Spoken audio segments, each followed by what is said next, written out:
What does quality preschool education mean for a child long term?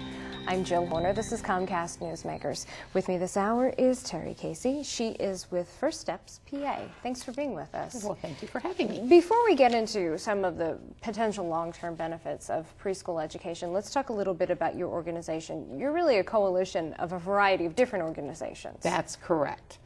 Pennsylvania First Steps is just launching and beginning the campaign to help raise awareness with the general public and gubernatorial candidates on just how important early care and education is. So let's get into some of the specifics of what you are trying to do and the message that you're trying to get across.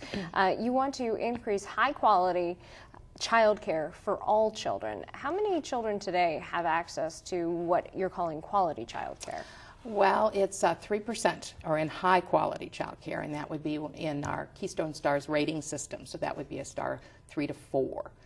So definitely with so many child care programs in stars, they're on their way to the improving their quality. But 3% of the children right now are in high quality child care. And that's one of the goals. And you also want to help parents in their role as educators at home. Exactly. We need those resources that will support parents as not only the parenting, but they are the first teachers for their children. And so particularly working in partnership with early care and education providers, it really does the best for children. Let's focus a little bit on publicly funded pre-K. There are federal programs, there are state programs, there are some local programs, but for many parents it's very difficult to get into some of these programs. They may be income-based.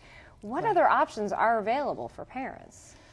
Well, it is the publicly funded that are the base for that. So if you're a parent that's not eligible for one of those, you're looking at nursery schools and child care programs, and you're funding yourself and your programs. And it is an expensive process for young children. And that's one of the other things that you're working to address as well, to increase the number of publicly funded pre-Ks. What about early intervention? This is a concern for many parents, particularly in light of the fact that so many children are being diagnosed with autism.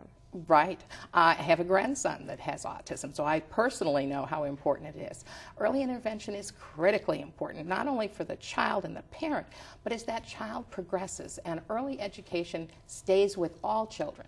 Early intervention is costly, and so when we see our publicly funded programs, when we see the early care and education programs that we have, we see the difference it makes in children with special needs, but in all children as well. What about ensuring that those who are educating our children at a very young age are well trained and they're well qualified to teach infants through 4 years old? Right. It's absolutely critically important, and I don't think most people understand that those are teachers.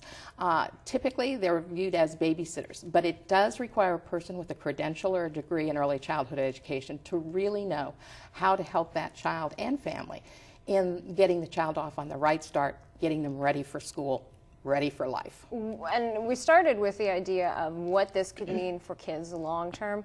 What does a quality preschool education mean for a child as he or she goes through the school system, and then again even beyond that? Well, we've seen through national research and research that's being done in this state that children who go through high quality program go right into kindergarten. They transition easily, and the teachers will tell you they can tell the child that has been through those experiences, less grade retention, less costly special education, so that's certainly a benefit. Delinquency is reduced, and then as they progress into high school, graduation rates increase, and of course getting a job and becoming one of those wonderful working people who contribute to society is enhanced too. So it starts with the ABCs, but it goes right on through college for many people. And just a very few seconds left, but what types of organizations are involved with this new coalition? We're very broad-based. It's a very interesting group of people. Our organization is the Pennsylvania Child Care Association, but we also have retired military and mission readiness, law enforcement, Fight Crime, Invest in Children, and other organizations and individuals too. Thanks so much. We've been talking with Terry Casey. I'm Jill Horner.